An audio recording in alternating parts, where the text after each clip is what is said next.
Hi, welcome to ThinkTech. We are raising public awareness about technology, energy, diversity, and globalism every day. I am your host, Donna Blanchard. This show is Center Stage. We are coming to you live from Pioneer Plaza in the heart of downtown Honolulu, very near Kumukuhua Theater, where I am also the proud managing director. We have a very different show for you today, but no less cool and hip and happening. Today I am interviewing two ladies from a company called DSA. They are recruiters for a technology company. We're going to talk about the job opportunities that are open here in Hawaii, are opening, where we're going with technology today, how they are going about recruiting, and all sorts of fun business there, because guess what? Recruiting used to be my business. But first, I want to let you know that we broadcast our shows live every day on the internet. We stream on ustream.tv and Spreaker.com every day from noon to 5. And if you would like to, you can check out all of our shows live on ThinkTechHawaii.com. You can also find all of our archives on ThinkTechHawaii.com and YouTube. Now, without further ado, I would like to introduce you to Suzanne E.Macon. Yes. And Marie Myers. Hello. Thank you. Thank you for Thank you, having Donna. us. Hello. Thank you for being here, you non-artistic people. But I bet you have some sort of artistic expression in your life. Anyway, we just probably won't get to that today. Well, I think when you're a recruiter, you do have to have a little oomph to you when you're talking to people. You know, you always have to be kind of on and talking. So I think there is some artistic expression in recruiting. Sure. There's some acting that goes along, too. Sometimes. Sometimes. There's a lot of creative ways that we recruit. Yeah, you have to be creative. Our presence here today is pretty creative. We managed to get here. We kind of got thrown in today. Yes. I do want to mention really quickly that we're supposed to be running a different show today, and we will run the show about Kealoha and his upcoming project next week. So sorry about that. But this opportunity came up, and we had the slot open. So Yes, and thank you. great. Thank here you. we are. Yeah, it's cool. So, ladies, tell me a little bit about the company DSA. DSA is 52 years old. We recently celebrated 2 years ago our 50th anniversary. We are a defense contractor, and we are bringing jobs to Honolulu. We just recently won in September of 2014 a contract with a sizable workforce in terms of there are going to be programmers and developers on the team, as well as a program manager who's in place right now. And so we're recruiting to fill the additional job slots that we have open, and we're here to actually meet IT professionals in the community, get to know the community a little bit, and hopefully recruit. Yeah, it was the first contract we had won or had people in Honolulu in, I don't know, maybe 20 years. Oh. Most of our work has been centered on the mainland. So when we started out recruiting, you know, we in our workforce on the mainland, people know us, we kind of know the market. So you have a lot of advantages there. We found when we recently won this contract and we started using our same old tactics, they weren't working here. Learning about, the culture of Hawaii, where the people here are looking for jobs, do they look in the newspaper? Do they, I heard that they go to Craigslist here quite a bit, which doesn't usually happen on the mainland. So it was very much a learning experience, and I think what we did learn was we've got to get a presence there. We've got to go out and meet the people. We can't do it virtually from the East Coast, that right? doesn't go over very well. No. No. So we're actually hosting a Pohana this evening at the Aloha Tower, and we would invite anyone who is an IT professional to come join us. We're looking forward to meeting a lot of people. We've had a lot of folks RSVP from the community, so we're expecting a very nice turnout, and we're open to having additional people come as well. Oh, awesome. yeah, so it was like reaching out to the IT community, not just the consultants or the technical people, but who knows about what's going on here. So, Marie took it upon herself to really dig in.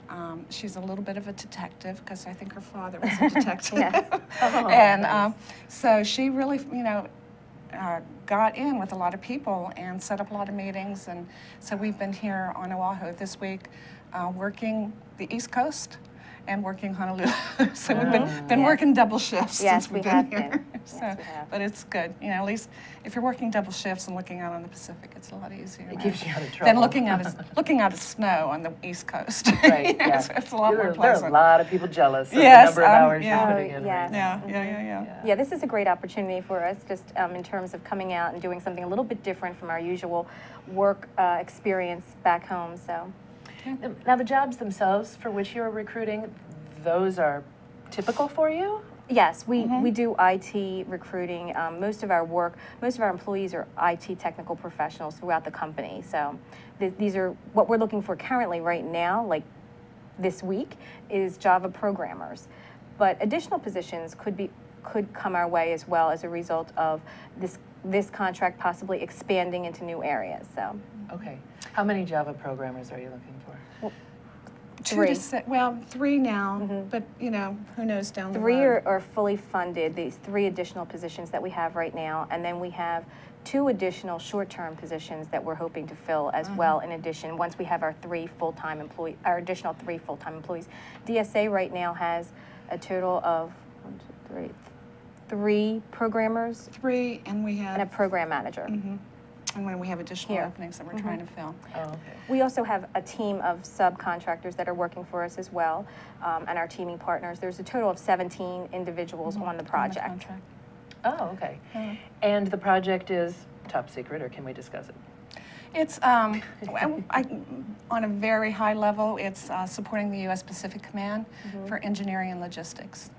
So, and what we're looking for are Java and web developers to help them. So, and when you're talking about logistics in the DoD, that's a very important work. You know, it's getting the right people and the right materials and everything at the right time. location, yeah. To the right locations at the right time. So it's very important work Yeah. that we're doing. And I think, if I can say about DSA, we do important work, with the DoD.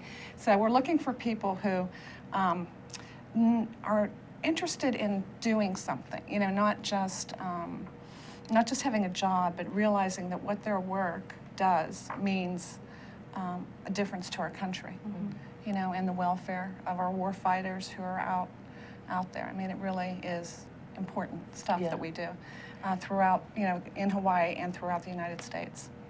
So you're looking for people that are going to need to have some sort of security clearance, yeah? Yes. Right. The positions do require a clearance. However, we are able to get people clearances as well. If you don't have a clearance, as long as you meet the criteria for the Department of Defense, which is citizenship within the U.S., clean criminal background, as well as some other areas, we have the ability to actually put you in and apply for a clearance and get you cleared. It's a process that takes, unfortunately, it's not our decision and how long it takes, it's the government's decision. But typically those types of applications take about 4 to 6 weeks to process, so.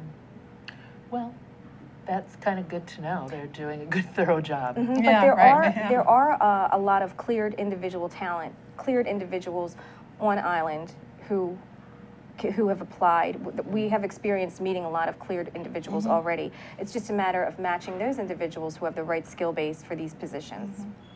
Yeah, and it's we have the people transitioning out of the military who have the clearances, and of course the civilian DoD contractors who are working at other locations and for other DoD contractors. That's part of our base Okay. that we're looking at. And part of our recruiting also has been, and a big part of it in the beginning was we were looking for people.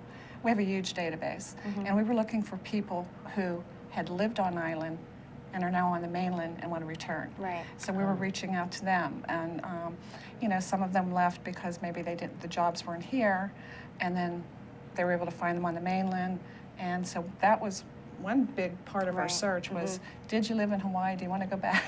Right. Because there's a lot of people who really And wish we- they could come Oh, back. yeah, Right, and absolutely. we've also, been in touch with the universities as well as other individuals who are helping us find people that were from Hawaii and would possibly want to come back. Yeah, So through the folks that are alumni not, associations. through the alumni association. So not just folks that we just had in our database. We've had an outreach to former people in the community to try and bring back some, residents, Hawaiian residents. How's that going? It's going well. Yes. We actually, one of the people that we hired was from Hawaii, and he was working in California. He wanted to come back, and we got him back here with his family, so he's happy. Nice. Yeah. Yeah, sometimes people move out here having never been here before, and it's really hard. It's really, I came from the Midwest, and it's different. It's different. Yeah.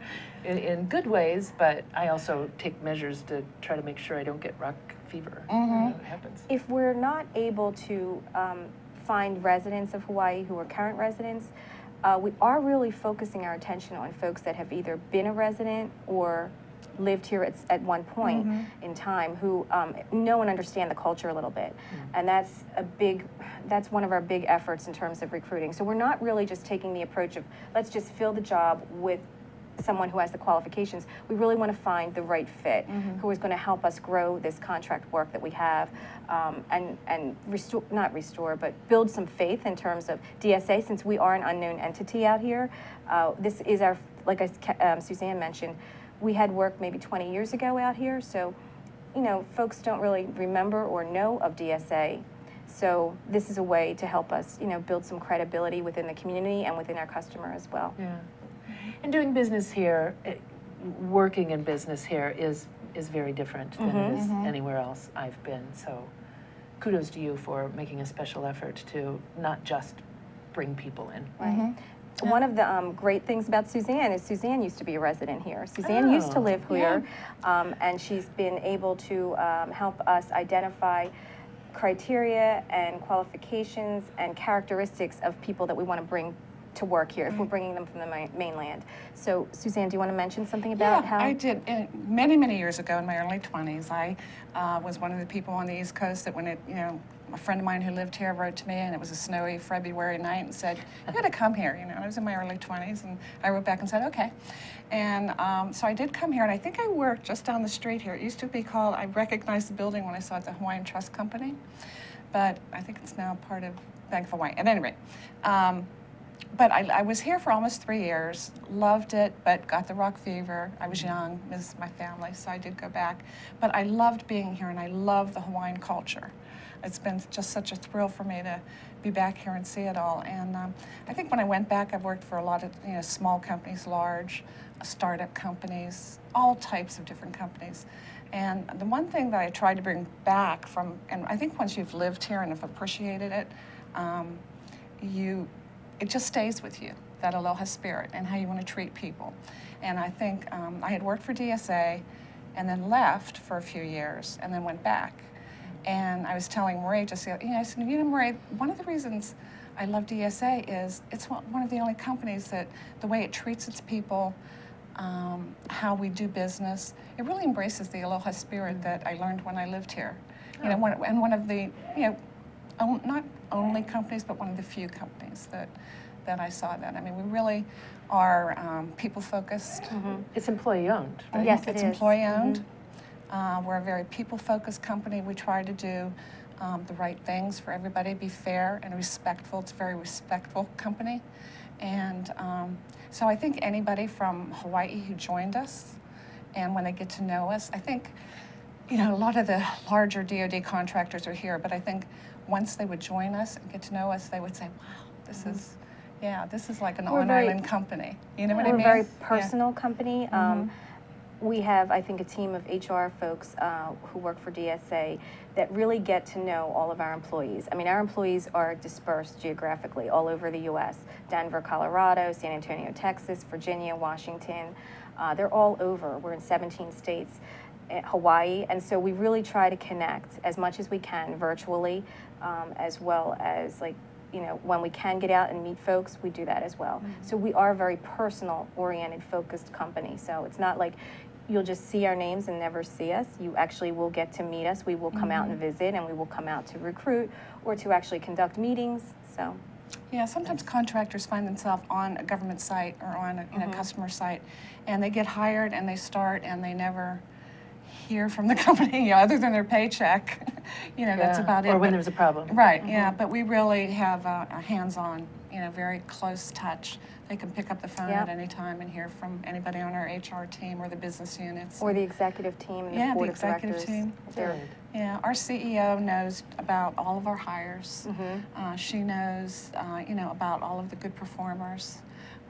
You mentioned, we'll be in a meeting and mention a name, and she may send an email or pick up the phone and say, hey, I heard you did a great job. In fact, recently we had an employee come to the office, and he said, oh my gosh, is that the CEO's office? And I said, yes, it is. And he says, I've never been, he always worked for the big name companies, I've never got to see the office of the CEO. I said, oh, well, come on in, I'll introduce you to her. He's like, what? And I said, yeah, I'm gonna come in and introduce you to her. So we introduced them very briefly. And he said, do you mind if I take a picture with the CEO? I said, absolutely. And we took her picture. We took Fran Pierce, she's our CEO.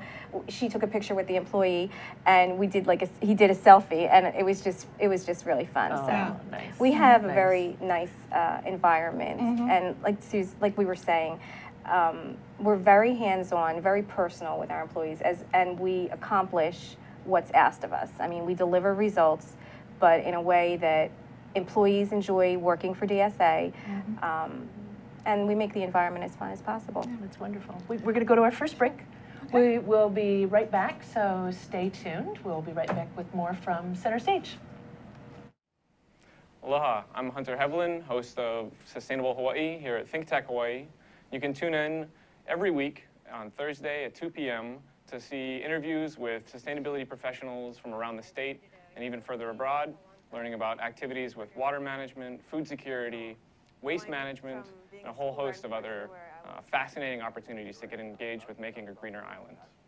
So if you're interested in making the transition from consuming individuals to communities of producers, check us out every Thursday. Hi, aloha. My name is Chris Leatham, and I host a show called The Economy and You. The show plays every Wednesday at noon. And on my show, I bring on guests who are interested or working in the technology space. And so I'd like you to come and watch the show and learn with me about all the sort of exciting things that we're doing in Hawaii to build and grow our economy ecosystem. So I'd like to say aloha, and I look forward to seeing you on the show. Thank you. Hi, we're back and we're live. This show is Center Stage. I'm your host, Donna Blanchard, proud managing director of Kumukuhui Theater. We are coming to you live from Pioneer Plaza in the heart of downtown Honolulu, very near Kumukuhui Theater. Today we have something very different on our show. We have two lovely women who are joining us from the company DSA. We have Marie Meyers and Suzanne E.Macon, who are here looking for, you are here with a contract, on contract with the DOE. And not DOD. DOD. That's funny. The DOD. And currently you're looking for some Java programmers. Right.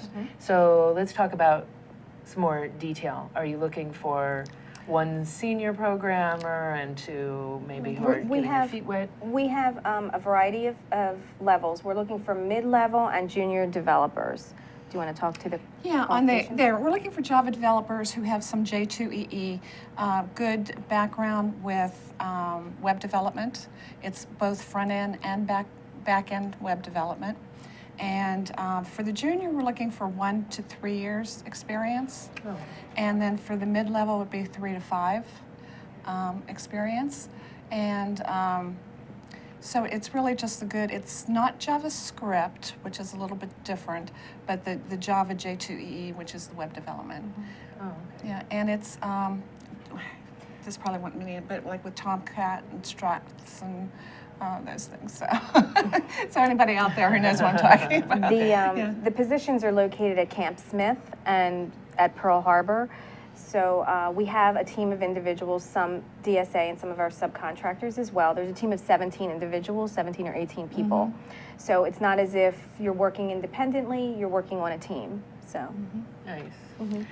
So the web development, is this for something like ShareWorks?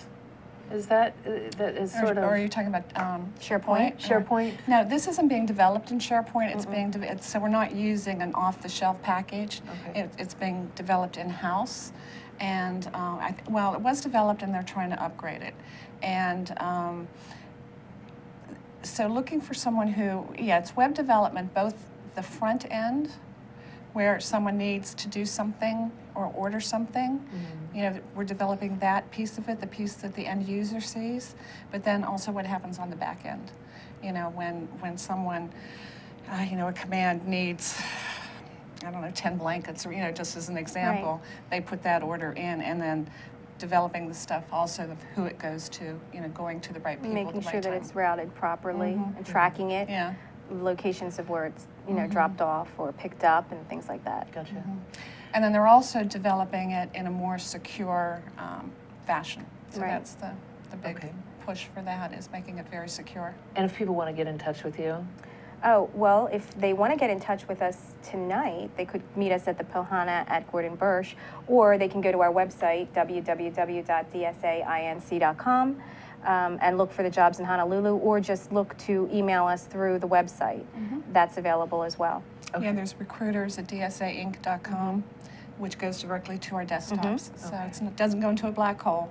It comes to Marie, comes to me. Comes through, and we're the people that respond, so, you know, where, what time at Gordon Birch? 5 to 7. o'clock, 5 to 7. Just in case anybody's. Yeah, catching anybody time have do time to that. come on by? Please, And if we you are wanna looking come to by, meet. come Yes. Well, just maybe. I mean, I will. Okay, ladies. great. We'll be good friends by then.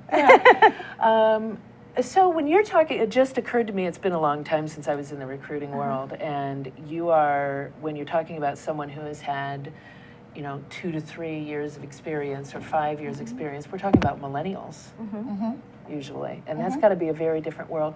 How long have both of you, each of you, been in the recruiting world? I'm just wondering how different that is, because I was never recruiting millennials. I've been in a very long time. Okay, so you've seen some. I've seen the change whole in times. changes, yeah, from baby boomers to the XY generation to millennials. So, yeah, I started out my career up in New York City doing agency recruiting for IT. It was very different recruiting. Didn't have computers, had a Rolodex that you used. And, you know, and you would, at that time, candidates didn't want phone calls. They weren't used to it. It was a whole brand new thing, and you'd call them and then hang up on you. So that's where I started. But as far as the millennials, yeah, they definitely have. The one big thing that we have that really perks their ears up is we are a learning organization. We are very big on continuing education. We pay for it. We reward if you get it. We're very big on getting certifications for technical people. We promote it, we pay for it, and we give them a reward. So that is one thing that is very important to millennials that I don't think the Is prior offered. generations were as interested. There's some interest, but not as huge. So, and then they also like some flexibility in their work, which we offer, you know, when possible, depending on the contract. And they also like to be recognized, which we're great at recognition. So I think all the things, even though we're a 52-year-old company, all of the things that the millennials want, we offer. Right. So. As Suzanne was just mentioning about the learning, the continuing education, one of the big differentiators between DSA and any competitor that we have is our focus on competence in learning.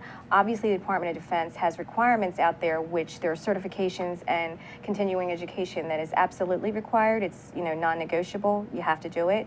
However, we also encourage folks to pursue their interests. So there might be an area of technical work that they're not performing on at their current job, but they have an interest in, and we are very willing to sponsor them, pay for training, pay for all the training materials, as well as put them through boot camps, and it can start day one of employment. There's not a waiting period, and our focus is really on making sure employees stay on top of their technical expertise, but it's to our benefit for them to expand their technical expertise, and we do that.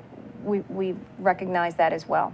And if they want to move into another area, we allow that, where a lot of companies, if this isn't you're on your niche, no, we're not going to pay for that. But if we have a network guy that wants to learn SharePoint development, Right. we will, you know, sponsor that and pay for that. And just about the millennials, the other thing is, the one thing that I've noticed is the way millennials look for work and respond is different. Oh, I was just, okay, Yeah. you're going exactly down the track I was thinking. So how are Mhm. you finding them? Craigslist, I know, is a very big one here. Yeah, that's a big one here, not so much on the mainland, but they want to be able to do it from their smartphone, so we just updated our website. So, I mean, they do everything from there. Right. And they want quick, and you do text messages rather than long phone, I always do a phone call, but then after that, it ends up being a lot of text messages. Yes. So, you really have to stay on top of that. The social media, that's all very important to them. And you have to be aware of your reputation, because if you make someone unhappy, they go on Glassdoor.com or any of the other, things and say, I had a terrible interview with this Right. company. So Or terrible work experience. Or a terrible too. work experience. Yeah. And luckily, DSA is a company that has had very favorable ratings on Glassdoor, so we're happy about that. Yeah. So, I mean, those are kind of the difference. It's much faster, it's much quicker, and you really have to be much more technology oriented. So the contract that you have, what's the length of the contract initially? 4-year contract, so we're hoping that we can actually expand on that, win our recompete. We've had 100% wins on recompetes, so we're hoping that this is just going to be added to our, to our statistics. Yeah, one of the things we found at DSA is if we win a contract, It's again, a lifer. Yeah, again, because we have one contract that's been 47 years, and and in the DoD contracting world, that's unheard of. And we also have a couple of people who have been there almost that long, so they've had one contract their whole life, which again is unheard of. But yeah, our tenure for our employee base is very large too. We've had employees as long as working for us is 43 years, 10 years. I mean, we have a very long history with our employees. The retention rate is very good with DSA. People tend to enjoy working for the company as a result of the benefits that are offered, the management style of the company, and obviously, like I mentioned, as Suzanne mentioned, the educational benefits for IT professionals is really unprecedented. So. What about, I'm not in the IT world, but I read Wired magazine occasionally. I've heard a lot about gaming is so popular, and companies are looking for more ways to make turn work into fun, and do you have, I'm sure it's very different when you're working with government contracts, but there are any ways in which you are, let's talk about the benefits. Well, in terms of gaming, like electronic gaming, that's pretty difficult. I mean, most of our employees are working on site at a government facility, so they're not able to participate in something like that. But in terms of our benefits, today I just reviewed a program that we're working through our wellness, where we're actually trying to involve our employees. We, like I said, we're in 17 states, so it's difficult to try and get people engaged and work on things collaboratively. So we're actually sponsoring a wellness program right now, and one of the features of it is we are looking for someone to design our next T-shirt for the wellness program, which is going to be we're having a walking benefit.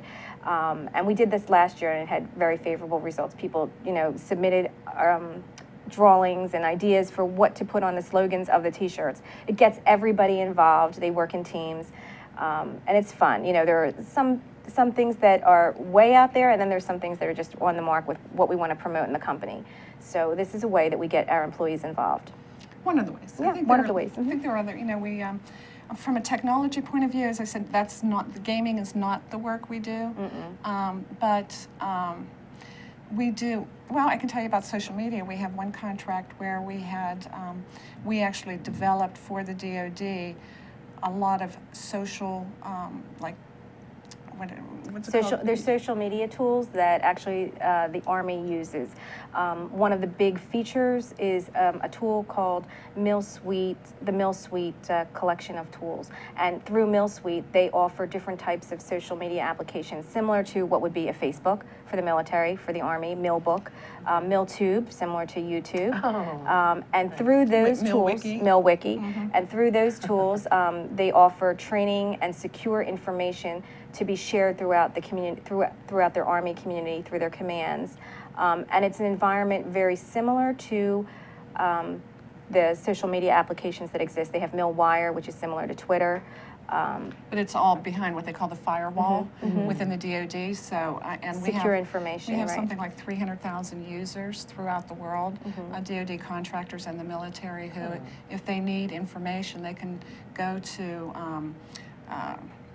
what is it? Wiki. The MilWiki. Yeah, MilWiki, and type that in, and someone can answer a question. Right. And so it really kind of opens up that whole social media world to It's the a cleared. form of secure social media for the Army. Yeah. And we're actually one of the leaders and development teams that actually created that environment for them. So that's actually in Aberdeen, Maryland, that the working group is Where it's in. housed. That's very cool. We need to take our second break. Okay. See how fast? It goes fast, right? I didn't lie. I didn't lie. We will be right back. Please stay put. Okay, I'm Jay Fidel, that's Ray Starling. We co-host a show called Hawaii, the State of Clean Energy, every Wednesday, 4 to 5 p.m. It's really interesting. Ray has a way of unzipping these guys. He asks them these questions and all this stuff tumbles out, and we find out stuff we would never know about without Ray's questions. Thank you, Ray. You're welcome, Jay. I'm very pleased to be your Ed McMahon every Wednesday at 4 o'clock here on the internet. So you can join us and see what's happening in the energy world, and there is a lot going on. So join us every Wednesday at 4 o'clock. Yeah, come around, be energized, right here on ThinkTech. Aloha. Aloha, Yappers. This is your host, Kingsley, for the Yap Show. Every Friday, 3 p.m. to 4 p.m. Eastern Time. You can catch us here live, ThinkTech Hawaii, and then later on, we upload to our YouTube channel. We talk about youth issues, policies, youth programs, and how to transition yourself into adulthood. But this was like a sign, I guess. Hey, life's like, hey, Right. now's your chance to go back to school, which I'm doing. Catch us here again live, 3 p.m. to 4 p.m. Hawaii Standard Time. Aloha. Hi, we're back. This is Center Stage. I'm your host, Donna Blanchard. We are the digital series ThinkTechHawaii.com, and I am talking with Suzanne E.Macon and Marie Meyers of DSA. Sorry, I didn't want to make another DOE mistake. So let's talk about if people are interested in these jobs in your company, then they can go to DSAinc.com. They can go to Gordon Biersch tonight at 5 o'clock. And you have some ads up on Craigslist. Well, I don't know if they're up on Craigslist now. They were up there, but we have ads. Career Builder, DICE, Clearance Jobs, Monster. We're advertising through ProtoHub, or promoting through ProtoHub, as well as we're doing a huge outreach through Military Civilian, the publication, the newsletter. We work with militaryhire.com. But for your viewers, I think we would welcome any emails directly to our email, or as I mentioned, going through the website. So. Okay, awesome. Let's talk about, if you don't mind, I used to always tell people when I was in the recruiting business, some of my tips, my biggest tip was always, if you are in between contracts, you're in between, look for volunteer work, look for some way to keep yourself active, your skills moving forward. What kind of tips do you offer people when they're looking? Absolutely. Take a good look at your resume. That's very important. It's still, resume is still very important. And it is true that we don't study it for 30 minutes. You got to hit the high points fast and furiously because we see so many. So I would say do that. If you are out of work, or if you have, what we are seeing is people have maybe, especially in the contracting world or in the military, they've moved into a different area, but they really liked this area better. Like maybe Java developers who then all of a sudden became systems administrator. You've got to stay up on the technology for Java, by taking courses, by taking refreshers. There's online tests you can take. Just keep doing that if that's what you want to do. I mean, that's very important in technology. You got to stay up to date, and even if, while we as a company help our people stay up to date, if you're on your own, you've got to do it on your own, and that's very important. And have your connections. Networking is very important. There are a lot of networking sites out there. work them? You mentioned, Donna, about the volunteering. One of the great things that technology professionals can do if they're in between jobs is connect with a user group and do presentations, white papers, as well as attend the actual user forums, because they oftentimes have workshops to stay up to date with the technology. That's important when you're in between jobs. And volunteering for even a position with the user group, maybe as a presenter, as someone that puts together the information, helping maintain information on the website, the user group websites. It's a great way to stay connected to the actual technology and show your level of interest and participation, and that's huge. That's huge for us. So. Yeah, that's something we look at in the resumes. Have they done those sort of things? And we actually, within our company, that's another reward we give, is that if they do present at a users group, we give them, a financial reward for doing that. Oh, that's awesome. Recognition, yeah. That's awesome. I mean, because it's good for everyone. Yeah, absolutely. It's good for the company. It's good for them. How soon do you see potentially this growing? You said that you're looking for 3 people now. What's your timeline like? Well, already since September, they've added additional positions for us to fill. So, within 6 months, we hope that we can secure additional positions or receive additional task orders that we can actually execute on. But there's really, it's not predictable in terms of, it's really what our customer can afford and what's budgeted. So their budgets are already established. The contract is already established for a certain amount of work. And I guess... But also our business development is not looking just at this customer and this contract. They're working very hard, and this as part of our work. Part of our job here is as well, what's going on in the U.S. Pacific Command or anywhere in the islands here.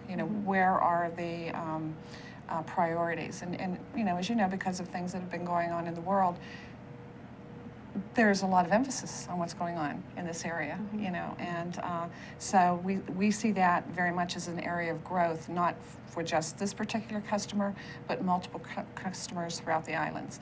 And our BD department is actively pursuing those, seeing what's going on out there, talking to, other potential customers. So it's not just this one we're looking to grow, but multiple others. Gotcha.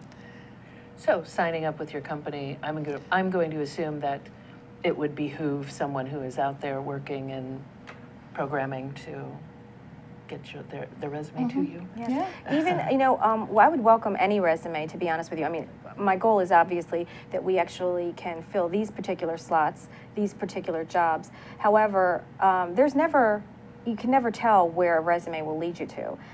So even if someone isn't a Java programmer, they're welcome to send us their resumes, even if the job is not advertised.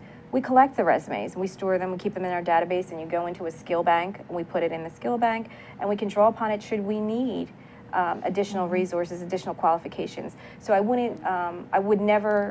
encourage anyone to send us a resume. I mean, obviously Maria and I aren't here just to find 3 positions. Right. That would be pretty expensive. To do that would be a pretty high hiring fee. Yeah. But we do, our expertise is not just in programming and development, but in systems administration, network engineering, cybersecurity, information assurance, SharePoint, knowledge management, business process reengineering. So those are all things that we have heavy expertise on the mainland, and that we plan on leveraging to build our reputation here. Gotcha.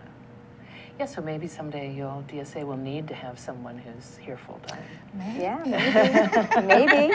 You're in Pennsylvania now? I'm in Pennsylvania. Yeah. I work out of our corporate headquarters, which is located in Trevose, Pennsylvania, and Suzanne actually works in our Fairfax, Virginia office.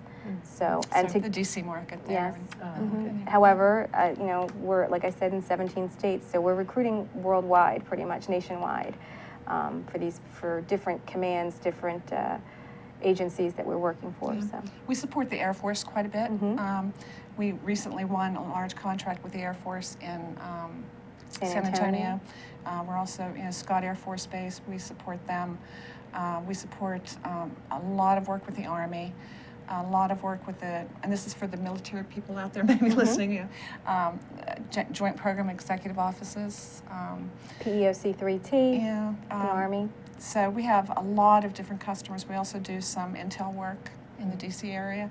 So again, we're looking mainly for the Hawaii and growing this, but if there are any transitioning military out there who may be interested in going back to the mainland, we have a lot of opportunities Then there. connect with you there. And one of the things that we actively do, in addition to everything that we just mentioned, is work with the transition offices across the country to try and find transitioning military.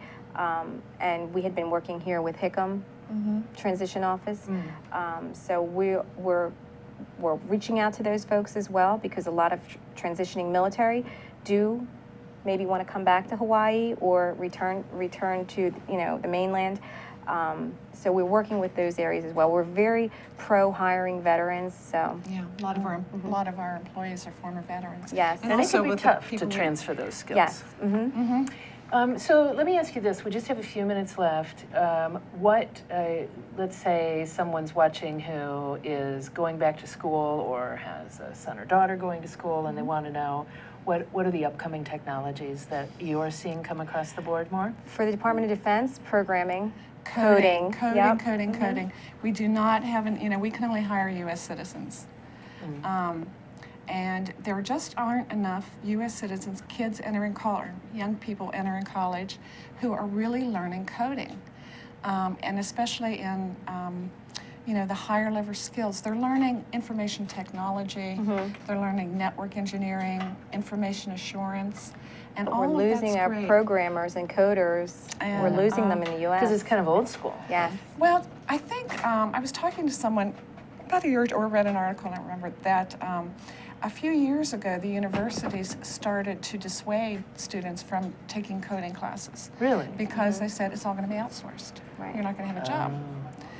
And that is changing. People are insourcing. First of all, a lot of commercial companies are insourcing now. And that just doesn't support the DoD contracting and the military or any of those things. So we really, I will tell you that a good coder who's with a top secret clearance can make a lot of money. So I would say keep your nose clean. Is not clean. unemployed. And keep your nose clean. And is not unemployed. No, none of them are unemployed. None of them are unemployed. There's okay. yeah, they are just not unemployed. We never hire someone who's unemployed. I mean, not that we don't want to, but everybody But would they've tell got you jobs. they've got jobs. Most people, are working somewhere. In fact, with the clearance process, in order to hold certain clearances, you have to be an active employee someplace. So in most cases, our employees are coming from another job. Although, we definitely hire folks that are in between jobs. That's a source of applicants that we actually try to tap into. However, as Suzanne was saying, programmers and coders with clearances are never really unemployed. If they are, it's not long. No, Not no. more, not more Yeah, than I may a few find weeks. someone, Yeah. and, a week or two later, I say, hey, come in for an interview. Got an offer yesterday. Yes. So, anybody who is going out to school, I would say try to get those Java, C#, C++ courses, and because they're not going to go away. Because Java and Java's C++, not gonna- I was recruiting for those jobs back in the day when I had and I did too. Back in the late '90s when the .com whole thing was going crazy, and Java programmers were so hard to find. They are just as hard to find today. mid-90s. I had a general Mid-90s, technical desk in the mid-90s, Yeah, so that's okay, good investment. So like when I said to my parents, I want to be an actor, Yeah. and they said, but what are you going to do for a living? So you want to tell your kids to go into programming and learn Java And C++ it's creative C#. too. So Yeah. you can be an actor too. Awesome. Thank you so much for being here. Thank you Well, for thank you inviting for us. having us. It was a nice, it was a little refreshing change actually to Oh, good. get my head into a different world for a little while and put that reading Wired magazine to work. So you will be at Gordon Biersch tonight at 5 o'clock. I hope you enjoy your stay. Yes, we have been. Yeah, make sure you have a lot of fun while you're here too. Get to the North Shore. Have you been there yet? Not yet. I'm actually going there tomorrow for Good. a business trip, going out to meet with one of the universities that's out there, BYU, okay. with their IT department. And I'm going to tell them to encourage, the coding classes. Yeah, definitely. Okay, have fun while you're here. Thank you very much. Thank and you. I would like to thank you for watching. Thank you. I would like to thank our program manager, Zuri Bender, who is in my ear, our floor manager, Sachi Slomov, who's right over there. Hi, Sachi. and Jay Fidel, who somehow manages to put all of this together. Please join us next week. We will be back here on Center Stage. Aloha.